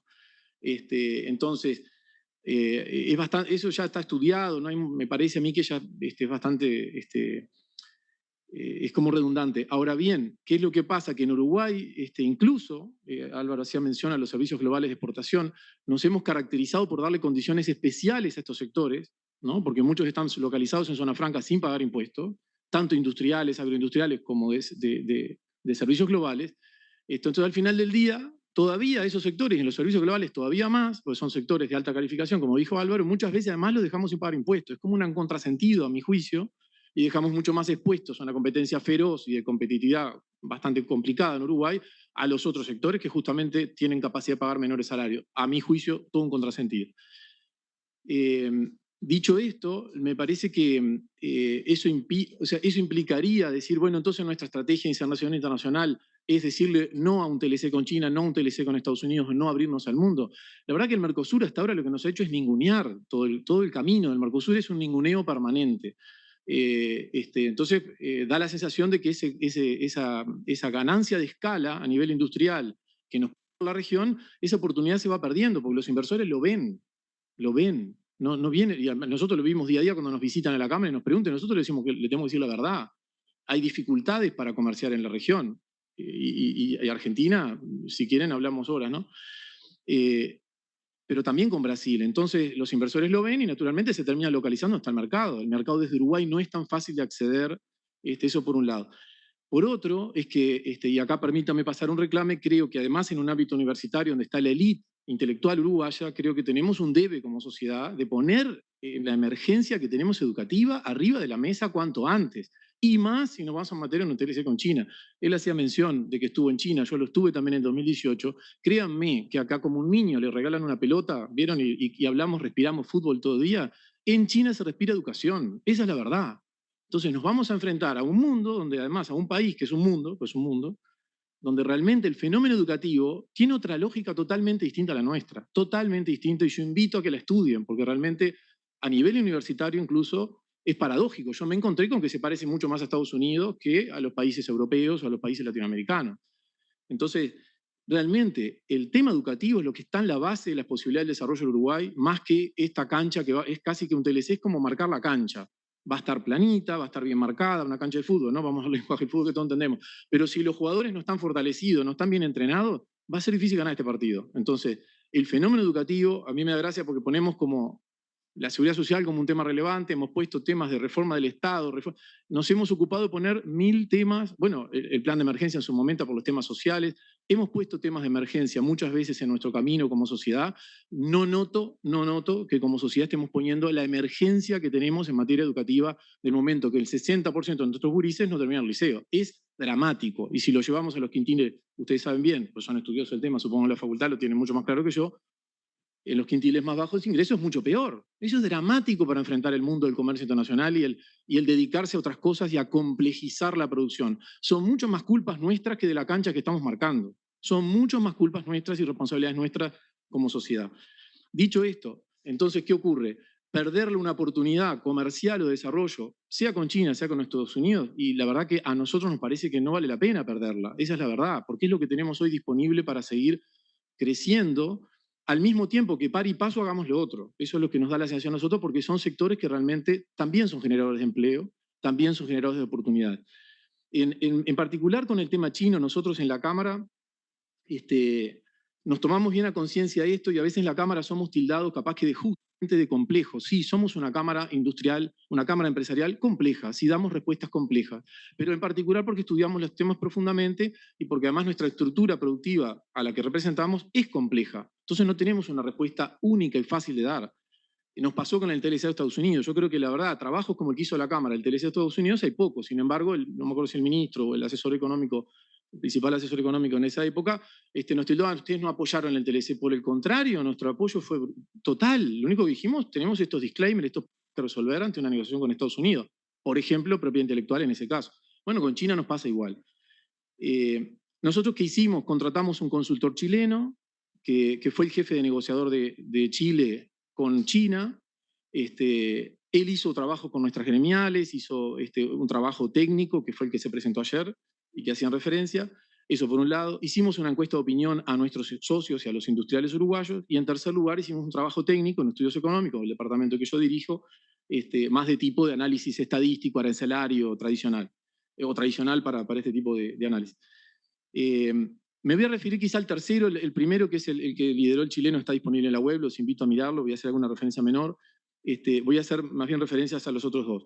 En particular, lo que nosotros mapeamos fue los intereses de China. ¿Qué es lo que China quiere cuando viene a Uruguay, a nuestro juicio? Lo primero que nosotros notamos es el interés geopolítico. O sea, más allá que el económico, es el geopolítico. Sería el primer país del Mercosur con el que estaría firmando un acuerdo. Un país chico, ¿no? Para ellos, juego de niños casi venir a negociar con nosotros. También hay un interés económico por inversiones, hay un interés por el tema de los recursos naturales, ella lo dijo y nosotros coincidimos en eso. Hay un interés feroz, lo tiene con China, lo ha tenido con África, tiene un modelo expansionista China muy duro, muy agresivo, a lo cual tenemos que ser cuidadosos. También logístico, nosotros no dejamos de visualizar al Uruguay como puerta de entrada y salida de productos de toda la región, como cuestión de largo plazo, estructural del Uruguay, una Holanda de la región. Yo creo que China eso lo ve como largo plazo. Y nuestro mercadito, por más chiquito que sea, los que nos dedicamos a los temas empresariales sabemos que cualquier venta sirve. Entonces tampoco es que nos van a regalar nuestro mercado por más que seamos 3 millones de habitantes. O sea que los aranceles se van a batir y ellos eso lo van a querer. Mapeando intereses ofensivos desde nuestra parte, naturalmente que abatir aranceles. No es lo único, como bien decía, no es lo único, pero abatir aranceles en este caso es relevante por 2 razones. Por los términos relativos, bajar el arancel, pero además en términos comparativos con nuestros competidores que lo están bajando. Entonces ahí estamos perdiendo oportunidades que no tendría sentido perder, salvo que estuviésemos perdiendo mucha cosa, y ahora voy a hablar del tema. En segundo lugar, los temas de facilitación del comercio, ya lo hablaron, no voy a repetir. ¿Debería ser un socio estratégico para inversiones? Sí. Yo le tengo mucha fe a Uruguay en materia de regulación de inversiones porque somos muy serios. en términos generales en la materia. Los chinos no necesariamente, espero que no haya nadie de la Embajada de China acá, pero digo, los chinos, o poco serios no, pero tienen una modalidad cultural distinta, ellos quieren negociar de Estado a Estado, nosotros la verdad que acá va por licitación, cosas de ese estilo, creo que hay factores culturales que pueden incidir.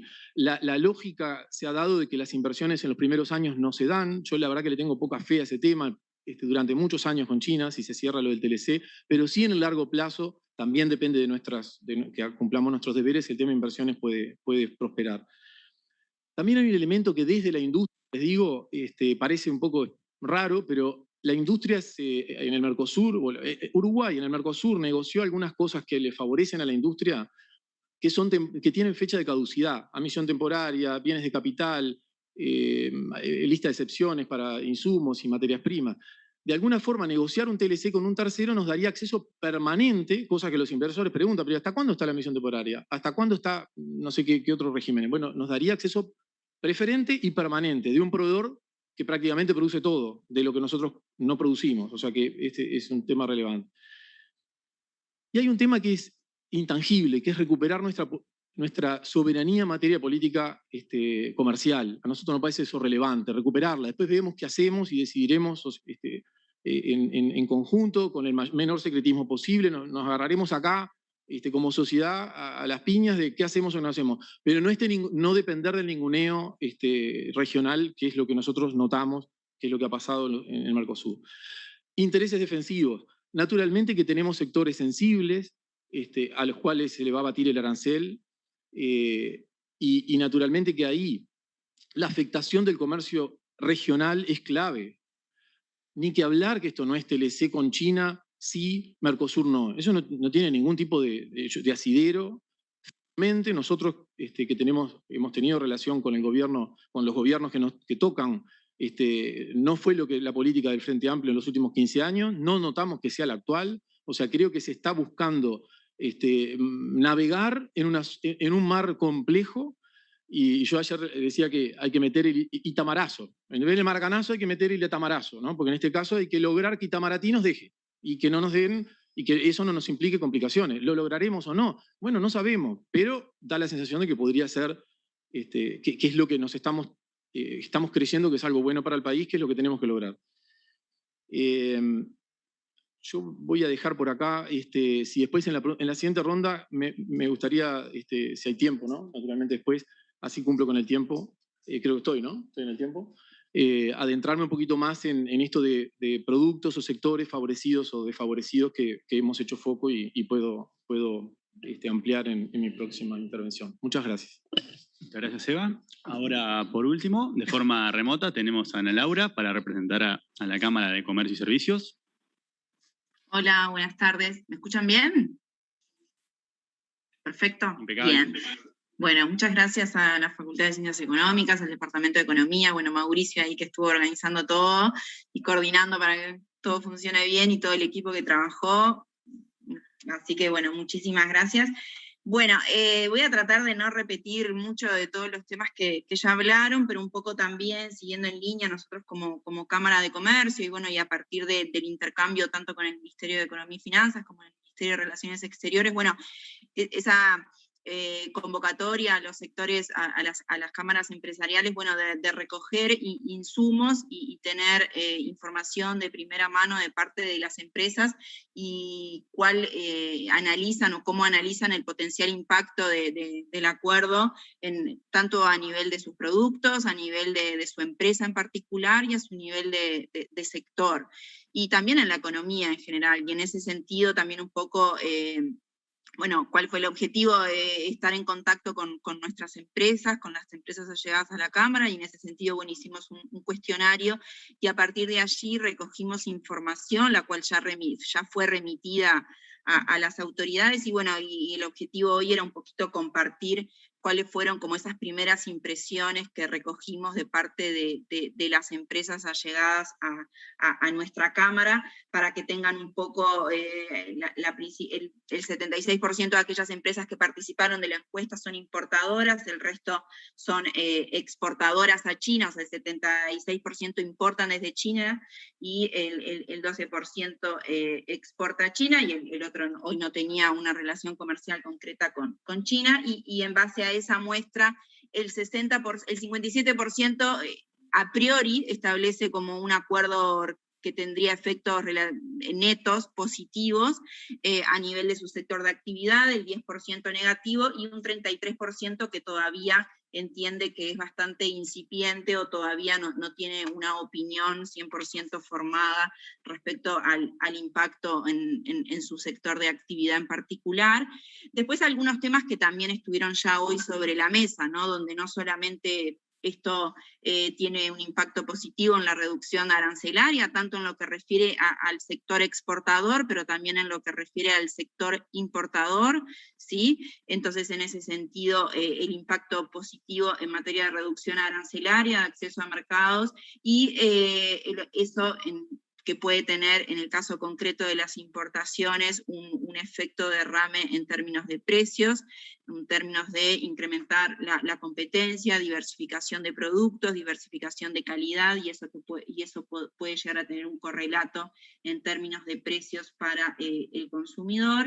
Y después, desde el lado de los exportadores, bueno, como ya lo vieron, ya lo manejamos acá, ¿no? El incremento, como planteaba Rocío, en el sector más concentrado en lo que tiene que ver con el agroexportador, pero también el impacto que esto puede tener en términos de, bueno, aumentar las exportaciones, pero también diversificar los productos que hoy son exportados a este destino, China, ante una reducción arancelaria, y hay algunos nichos de mercado de productos de mayor valor agregado que Uruguay puede llegar a exportar ante una reducción arancelaria que le permita un mejor acceso a ese mercado con mayor preferencia o con una competitividad mejor. Y después otros aspectos que también estuvieron sobre la mesa, más allá de la reducción arancelaria, y que podían también tener efectos positivos a nivel de la economía, ya acá no solamente a nivel del sector en cuestión, sino de la economía en general, todo lo que puede llegar a tener un efecto derrame en términos de intercambio de tecnología, intercambio de conocimiento, y cómo eso puede impactar positivamente en nuestros procesos productivos, todo lo que tiene que ver con la mejora en términos de accesos y todo lo que tiene que ver con las condiciones fitosanitarias, todo lo que hace a los protocolos sanitarios, eso también cómo puede tener un impacto positivo, pensando en este caso en el sector agroexportador. Y después un elemento que también surgió en lo que tiene que ver ya enfocado en el caso de servicios más de tipo tradicionales, como es el turismo, una importante área de cooperación en materia de turismo. Justo nosotros en el día de ayer estuvimos reunidos las autoridades de la Cámara con el embajador de China aquí en Uruguay, y uno de los principales aspectos que a él le interesaba en particular, y donde veía que quizás a priori él no veía que se estuviera como analizando la gran potencialidad que tiene que ver el turismo y el cómo Uruguay definir su estrategia, esto de marca país, pero no solamente en términos de productos, sino también de Uruguay ser un atractivo para turismo, pensando también en una lógica de turismo regional, claramente, y ahí también se alineaba con las palabras de nuestro ministro de Turismo, pensando en esa lógica de turismo internacional, y ahí la gran potencialidad en esta área. Y después algo que también planteó Sebastián en términos de infraestructura, inversión, ¿sí? A incrementar y favorecer a lo que puede ser la instalación de determinadas industrias en determinados sectores, e incrementar las cadenas de valor. Y bueno, y después otros aspectos que se veían como negativos o como preocupación en lo que tenía que ver de sacarle la máxima potencialidad al acuerdo, tenían que ver quizás con debes más nuestros, ¿no? En términos de competitividad local, en lo que tiene que ver con términos de, por ejemplo, un tema que estuvo sobre la mesa, todo lo que tiene que ver con los costos logísticos, ¿sí? El movimiento de mercadería, tanto en la entrada como en la salida, en términos de puerto particularmente, surgió ese tema, más allá de la crisis de flete que estamos viviendo, ¿no? Los sobreprecios y toda la crisis logística a nivel internacional, pero se hizo mucho foco en bueno, es importante, ¿no? el trabajar en la interna también en términos de competitividad, y ahí el área logística claramente juega un rol relevante, y después también en lo que tiene que ver, más allá del puerto, en todo lo que tiene que ver con las diferentes intervenciones desde los organismos, desde el Ministerio de Ganadería, Ministerio de Industria, todos, o la aduana mismo, todo aquello que interviene en el proceso de entrada y salida de mercadería, ahí también se entendía, bueno, esos son temas que van más allá del TLC, pero que al final del día hacen también a lo que tiene que ver con el sector importador y exportador. Después quiero ver si me olvido de algunas cosas. Después otro tema que sí surgió y que parecía a priori, y algo que nosotros recogimos de esta primera consulta que hicimos a las empresas, es eso, quizás en algunos casos el desconocimiento de todo lo que podía haber más allá de una desgravación arancelaria, ¿no? Entonces creo que ahí, y fue algo que transmitimos a las autoridades, de trabajar en, bueno, que más allá de la desgravación arancelaria, cuáles son en muchas otras áreas en las cuales se puede trabajar y puede tener un impacto positivo para nuestra economía y para las empresas en sí, entonces eso también transmitimos. Y otro tema también fue lo que tiene que ver con la capacitación, ¿no? En este caso concreto de cómo las empresas, principalmente en las micro, pequeñas empresas, cómo se reconvierten, pero no porque recambie su matriz productiva, porque cambian su estructura de negocio, sino cómo reconvertirse para poder abastecer, o en este caso, o comprar, en el caso de China. Entonces, como conocer la estructura de comercialización de China, entonces ahí también la importancia, ¿no? de este trabajo conjunto y de apoyar a las empresas, principalmente las micro y las pequeñas, para lograr esa máxima potencialidad, tanto en la exportación como la importación. Incluso, bueno, hablaban algunas empresas, ¿no? Bueno, de que haya, más allá de las embajadas, las representaciones diplomáticas que puede haber en China, pero claramente, bueno, no sé, con Aprole más son empresas grandes que tienen su representante en China, pero bueno, a nivel de las micro y las pequeñas, que haya un referente que pueda ser ahí clave en aprovechar el máximo en ese relacionamiento comercial entre China y Uruguay. Y bueno, y después también, siguiendo un poco la línea de Chile, también que haya un capítulo específico, más allá de facilitación de comercio y demás, como lo puede ser el comercio electrónico, específico para MIPYMES. Y bueno, y ahí también planteamos eso a las autoridades, de qué posibilidades había de negociar algo en ese sentido, con este objetivo, ¿no? De esos temas que quizás para las micro y las pequeñas empresas es más difícil llegar o acceder o conocer, bueno, tener un área específica para justamente lograr que las MIPYMES también puedan beneficiarse de los efectos positivos de este acuerdo, o mitigar los efectos negativos que pudieran percibir respecto al mismo. Bueno, es un poquito que quería transmitirles. Gracias. Muchas gracias, Ana Laura. Y ahora cerramos la primera ronda, simplemente por la justicia cronológica. No sé si, Rocío, vos querías hacer un poco de uso de tiempo que hoy te había sobrado y querés comenzar esta breve ronda de intervención. Bien. ¿Alguno quiere mencionar alguna cosa que le haya quedado pendiente o que le haya surgido a partir de la intervención del resto? Tenemos unos breves minutos para hacer una segunda ronda rápida y luego cerrar con algunas preguntas. No sé, si alguno se anima, prende el micrófono nomás. Bien, no los miro más, así no los pongo en compromiso. Entonces les voy a transmitir una de las preguntas que llegó, y es ¿qué tipo de políticas o qué tipo de herramientas se imaginan que pueden ser desplegadas, por ejemplo, para compensar a los que ustedes entienden serían perdedores de todo este proceso si eventualmente convergiera o se materializara?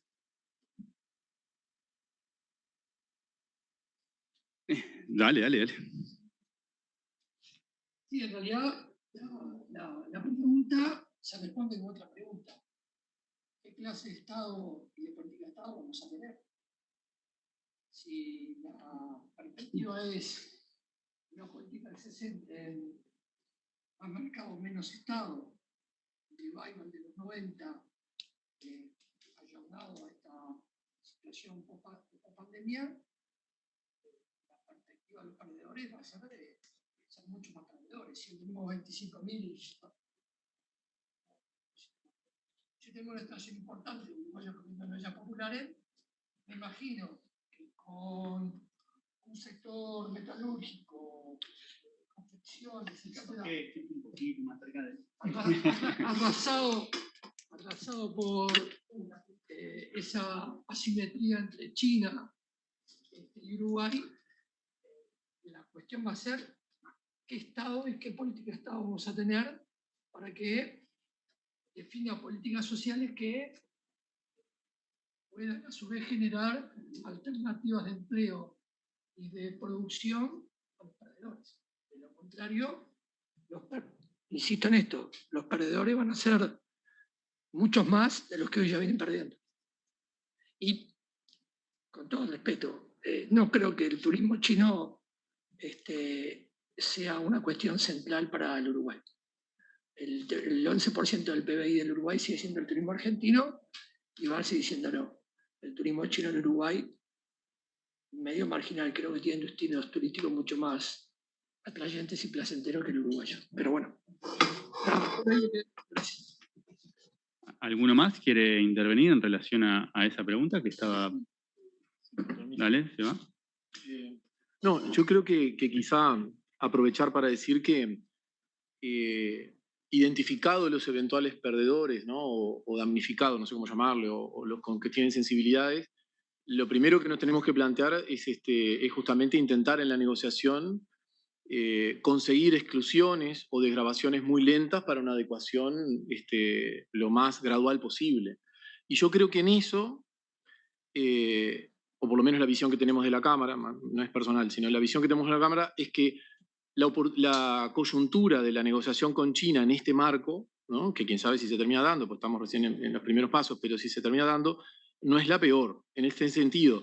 Por lo pronto China, en materia del TLC, no deja de ser un TLC relativamente poco ambicioso en el resto de los capítulos, ¿no? Cuando uno, por ejemplo, no es ambicioso en materia de propiedad intelectual, no es lo mismo que la negociación con TLC con Estados Unidos. Esta negociación con China, después de la propiedad intelectual, la verdad que toca nada, es prácticamente cumplir lo que ya estamos hoy cumpliendo, no me sé. Da la sensación que por ese lado, lo otro, lo que decía yo, el interés es geopolítico de ello. Entonces quizá, además lo ha hecho en otras negociaciones de que China otorga concesiones, pero además en nuestro caso, posiblemente más, porque China tiene otros intereses que no son estrictamente los comerciales. Entonces posiblemente tengamos oportunidades de conseguir flexibilidades y exclusiones que quizá dentro de 5 o 10 años con China no sé si las vamos a tener. Hoy da la sensación de que las tenemos, porque es más, seríamos los primeros a negociar, y no es lo mismo. Si hoy o mañana negociase Brasil, que la verdad que uno se pregunta y no lo terminará haciendo, yo creo que en eso ganaríamos una ventaja de hacerlo al principio, y tampoco tenemos una complejidad productiva tan amplia como para no lograr focalizar nuestras sensibilidades, como digo, en exclusiones o en desgravaciones relativamente lentas. Nosotros como Cámara ayer exponíamos al gobierno que pretendíamos incluso desgravaciones, en algunos casos, con horizontes de 15 años. Entonces, bueno, habría más para hablar sobre el tema de cómo compensar, pero quería hacer mención a eso en particular. Gracias. ¿Alguno más tiene algo que agregar a la pregunta? Ana, ¿ya a la distancia?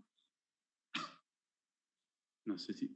No, en realidad yo estaba mirando eso, en realidad un poco siguiendo la línea de Sebastián, que existe la posibilidad de eso, de las excepciones en determinados sectores, como el caso, por ejemplo, del sector textil, que a priori parece es uno de los sectores puede ser altamente sensibles en este caso, esas excepciones o esa desgravación gradual que puede darse como forma justamente de evitar esos impactos, ¿no?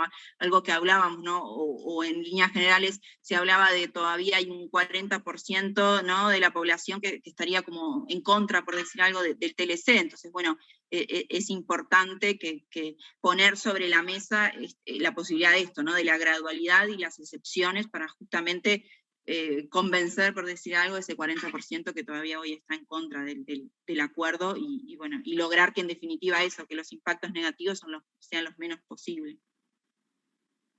Muchas gracias. Viviana. Ahí voy a sacarme así porque es horrible. Ahí me surge una reflexión sobre si hay una medición de los impactos que se podrían perder en términos inmediatos de darse una ruptura con el Mercosur. En el estudio de impacto que se hizo en 2016 se hablaba de que esos sectores con riesgo regional, lo decía el estudio, empleaban un poco más de 31.000 trabajadoras y trabajadores, y en particular en algunos sectores, como es el caso del textil, son trabajadoras, fundamentalmente, tomando un poco la reflexión que hacía Alma en la lechería y otro tanto, ¿no?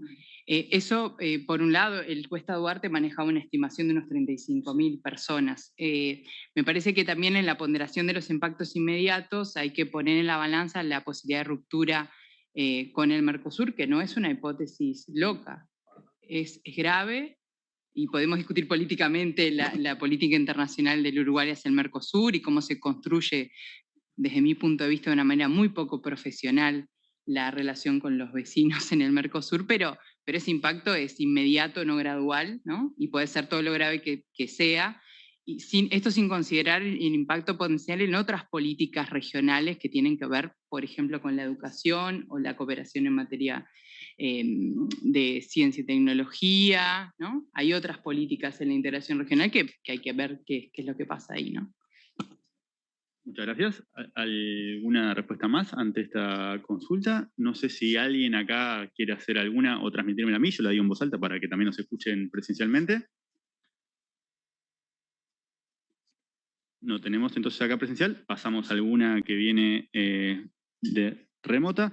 ¿En qué medida el TLC puede impactar en la inversión en infraestructura y el crecimiento económico a largo plazo? Es una de las consultas que viene virtual. No sé si alguno se anima, en qué canales podría impactar por el lado de la... Álvaro, ¿capaz? Bueno. Perdón.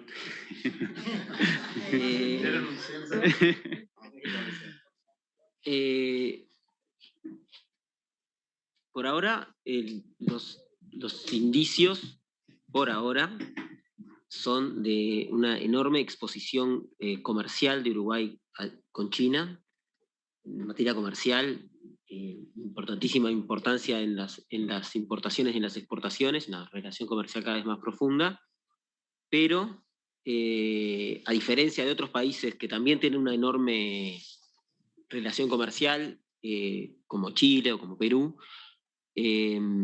no se ha plasmado en inversión China en Uruguay.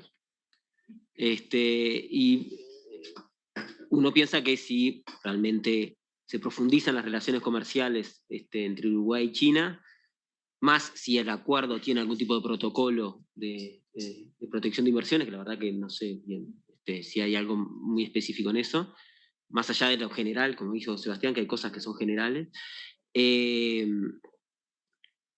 uno podría esperar de que haya inversión china. Se escuchan de proyectos chinos en infraestructura, probablemente asociada a la exportación, pero hasta ahora no hay un impresionante flujo de bienes a China, pero no hay inversión china, ni siquiera en las cadenas que están absolutamente concentradas en China.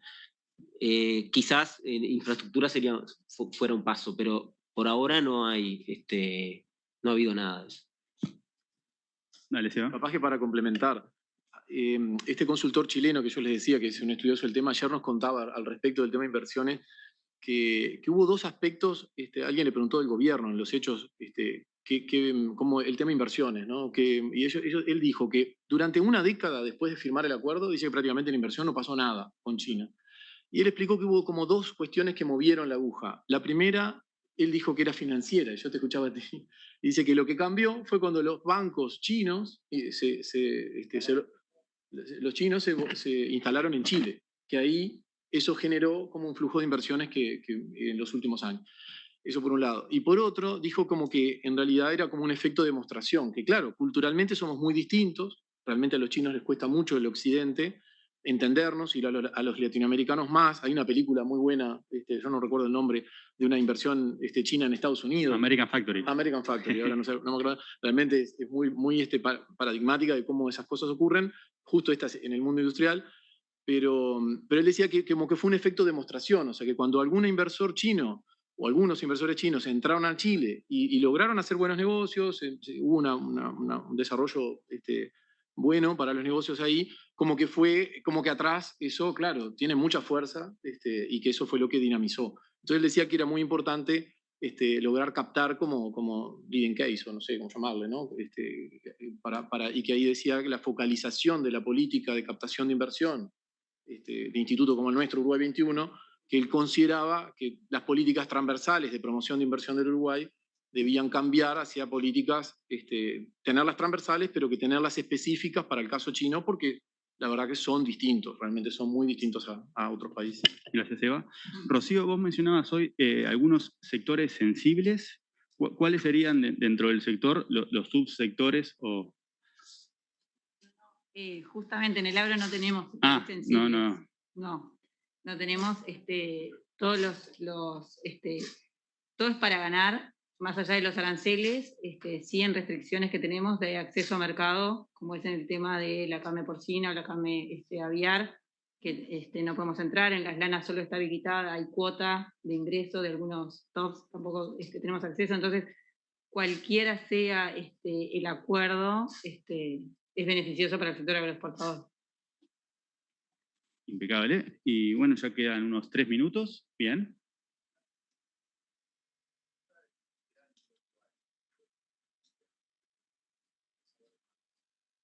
Sí, en verdad no está planteado nada hasta ahora, ¿no? Claro, en los hechos estamos en proceso de prefactibilidad. En realidad lo que pasa que, claro, la historia de Chile es distinta porque Chile negocia condiciones de propiedad intelectual muy profundas cuando negocia con Estados Unidos. Entonces realmente, después que negoció con Estados Unidos, lo que negoció, todo lo demás para Chile le daba lo mismo, porque realmente Estados Unidos fue muy agresivo en materia de propiedad intelectual. Entonces el caso chileno no es, quizá lo que tendríamos que usar no es el caso chileno, sino los casos de los demás países que negociaron con China después, que no tienen una profundidad en materia de propiedad intelectual como tiene Chile, y la experiencia indica que China no va hacia, por decir algo, ad PIC Max o ad PIC Plus. O sea, no pide más que ad PIC, cumplir OMC. Entonces, desde ese punto de vista, tampoco está claro cómo va a ser el formato del acuerdo. Se está justamente trabajando, el gobierno está trabajando en eso. Da la sensación de que va a ser un acuerdo donde los temas de propiedad intelectual van a estar, o sea, un capítulo va a haber, pero va a estar más enfocado a temas de cooperación que a temas de profundizar o de obligarnos a cosas que hoy por hoy no estamos cumpliendo. Es lo que tenemos hasta ahora como información. Depende del avance de la negociación, pero como que nos inspira un poco lo que ha ocurrido con otros acuerdos de China, con otros países donde su actitud aparentemente no es ofensiva. Eso es lo que sabemos nosotros. Gracias. Dale, ¿para qué vos querías intervenir en torno a esta pregunta? Gabriel.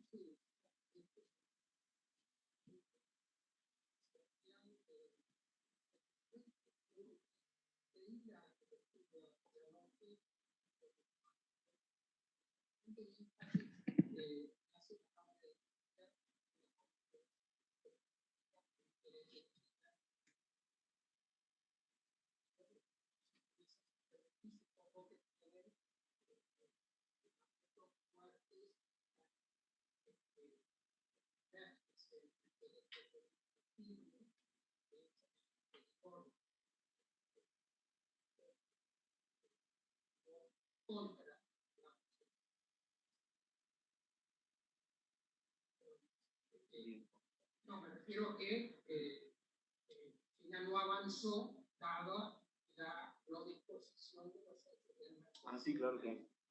Ahora ustedes hacen mucho hincapié en el informe. Tú ahora eres fundamento, no sé si podrías decir algo, porque esto creo que también programa hacia una perspectiva de negociación relativamente favorable, como acabas de decir. Suponer que se pueda dar pero una cosa que me sorprendió del estudio es que no hay escenario de dificultades en el Mercosur, por lo menos la lectura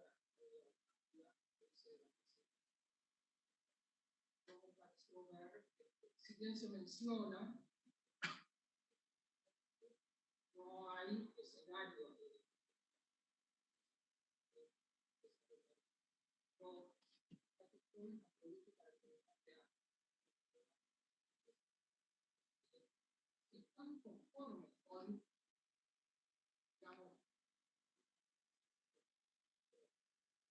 tratado del Mercosur actual, 30 años, donde hubo coincidencia de gobiernos progresistas en la región, donde, como decíamos, la privatización de todo, si ese fue el problema, si ese fue el problema, se habría agravado con consonancia. Tienen expectativas de un cambio importante. Con información digo que la reunión del Mercosur de diciembre se canceló en términos físicos, va a ser virtual. Las razones son de orden político, y cierta relación, según el globo, antes en la relación con Uruguay, por la insistencia de Uruguay en la flexibilización, en una flexibilización. Entonces, ¿qué perspectivas tiene?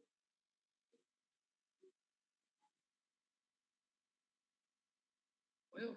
Sí, adelante, perdonen los que están por YouTube, no voy a poder reproducir las preguntas, pero se van a tener que hacer la composición en función de las respuestas. Hola. Que... No, sin duda, la visión de la evolución de estos 30 años de Mercosur es una visión crítica, por supuesto. Primero, este Mercosur empieza en los 90 con la primera oleada de gobiernos neoliberales, expresando casi más o menos parecido a algunas cosas a las que sentimos hoy de por qué es bueno un acuerdo con China. Casi parecido en algunas cosas, tenía mucho que ver. El salir del atraso que tenemos, el tema de la educación, había ciertos elementos. Yo en esa época estudiaba sociología y recuerdo debates al respecto y había algunas cuestiones que me hacen ruido con respecto a algunos debates hoy y algunos directamente políticas propagandísticas a favor del TLC con China en particular. Hay elementos políticos que se dieron que hicieron que el ciclo de gobiernos progresistas en América Latina, en América del Sur en particular, tuvieran distintas alternativas, ¿no? Brasil en particular, a esto se ha referido más una vez el expresidente Mujica, Brasil en particular no fue esa locomotora que se esperaba. Ellos tienen su propia visión, Itamaraty tiene su política propia, y eso en su momento fue parte de los propios errores que cometió el PT, que también lo llevaron a terminar como terminó en algunos aspectos.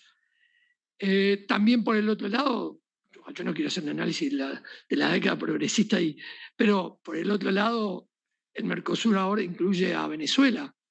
En su momento hubo planteos en vida del presidente Chávez de un proceso del ALBA y la extensión del ALBA y un punto de conjunción con el Mercosur que, por ejemplo, el gobierno uruguayo el gobierno progresista de Uruguay lo desechó por aquello de que prefirió atar su desarrollo a el avance de los precios de los commodities y por lo tanto no apuntó a cambiar la matriz productiva del país, sino que se basó también en la matriz productiva agroexportadora.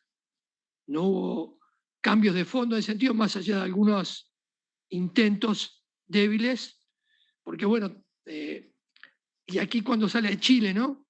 Chile es un ejemplo de procesos de cambios tibios, tan tibios que después se terminan enfriando y la gente entre la fotocopia y la realidad se queda con la realidad, como fue hasta ahora los gobiernos de la derecha chilena que volvieron después del llamado ciclo progresista en Chile, donde entre otras cosas cuando se habla de educación, lo digo al pasar, pero no puedo dejar de mencionarlo, acá estamos en la Universidad de la República y cuando se habla de la ventaja que tiene Chile, todos sabemos que en Chile después de recibirte tenés que estar 50 años más pagando tu crédito universitario. Entonces hay cuestiones en donde tomamos cosas de otros lugares para propagandear la cuestión del TLC con China, etc. Y en realidad son muy malos los ejemplos que tenemos en algunos países de la región con lo que es participación, inclusión social, etc. Por lo tanto, la respuesta definitiva, pero creemos en que la posibilidad de desarrollo productivo del país y el proceso de rompimiento de lazos de dependencia pasa por la integración regional y continental. Entre otras cosas, le anuncio aquí, en los próximos días estaremos conversando con una de las centrales sindicales argentinas con el objetivo de lanzar lo que es la Coordinadora Central Sindical del CONOSUR, que es parte de empujar desde la sociedad civil la reconstitución del Mercosur. Para ello también en el 22 debe haber un Lula en Brasil que haya pegado un giro con respecto a lo que fue la visión o el impulso que le dio o cómo trató al Mercosur en su primer gobierno. Y para ello debe también en Chile haber un proceso en el cual se vaya, después de la experiencia de la Unidad Popular, a realmente un gobierno popular en Chile que tenga y que apunte mucho más a los perdedores del capitalismo. Que en el Uruguay, repito, ante la pregunta inicial, y aquí termino, lo que hay que preguntarse es ¿qué política va a tener el gobierno que lo tenga, en este caso? ¿Cuál es la política que puede impulsar el gobierno de la coalición actual para rescatar a los miles de desocupados que van a quedar, más los que tenemos ahora, de un proceso en el cual la asimetría con China nos va a golpear duramente? Bueno, eso es parte de la política, sigue siendo la política la que define sobre la toma de posiciones. Capaz que sirvió eso. Gracias. No sé si... Sí. Gabriel, corto con el tema geopolítico, no voy a responder muy largo, pero la verdad que eso es una apreciación naturalmente subjetiva, no te puedo dar un, no sé, pero es lo que ha recogido la Cámara de sus interacciones, tanto con representantes de China en Uruguay, diría con representantes también en la región, de los países de la región, así como representantes del gobierno, tanto actual como anteriores, ¿no? Y geopolíticamente, principalmente China mirando a Brasil, su interés en Brasil no interesa a nosotros, naturalmente, ¿no? Lo geopolítico era lo segundo, me dijiste que era, perdóname. A ver, a nosotros no nos cabe dudas, y lo tenemos clarísimo, de que lo dije al principio, ¿no? Esto no es China, sí, Mercosur, no. De ninguna forma nos conviene como país, a nuestro juicio, pero menos aún a la industria, que esto implique una ruptura con Brasil y con el Mercosur. En particular, el estudio a que ella hacía mención está evaluado, es un estudio que hizo el Ministerio de Economía con el Ministerio de Relaciones Exteriores, está evaluado. No parece como, o sea, ya está hecho, nosotros no tendría sentido repetir eso ahora, y en todo caso, en la estrategia de negociación, lo que está atrás de nuestro interés y que creemos que es el interés del país, es que el mejor escenario es mantener las preferencias en el Mercosur y lograr abrir un mercado externo y recuperar soberanía de política comercial. Ese para nosotros es el mejor escenario. Vamos hacia allí. Si estratégicamente creemos que es lo mejor y vamos para ahí, lo menos que podemos hacer nosotros ahora es poner en un documento reparos y hacer demasiada laraca con ese tema. Dejemos al gobierno, que va a tener que aplicar una diplomacia quirúrgica, que no se sabe hacia dónde va a ir, porque además los tiempos políticos acaban a jugar, principalmente por las elecciones de Brasil el año que viene, no se sabe si lo van a lograr, porque hoy por hoy hay una suerte, si uno pregunta, ¿pero hoy tenemos el sí de Argentina y Brasil? Nadie lo sabe, esa es la verdad, nadie lo sabe. Los negociadores no lo saben, nos lo dijeron aparte, o sea que hoy es como un avance a ver qué pasa. Y bueno, va a ser así, lamentablemente, lo formal hoy es que no podríamos estrictamente salir a negociar con un tercero. Gracias, Eva. Bueno, quedan algunas preguntas, pero no queda tiempo, así que concluimos por acá. Muchas gracias a la facultad por la invitación, muchas gracias a ustedes por participar, y bueno, los que estamos acá presencial tenemos un tercer tiempo, como dicen.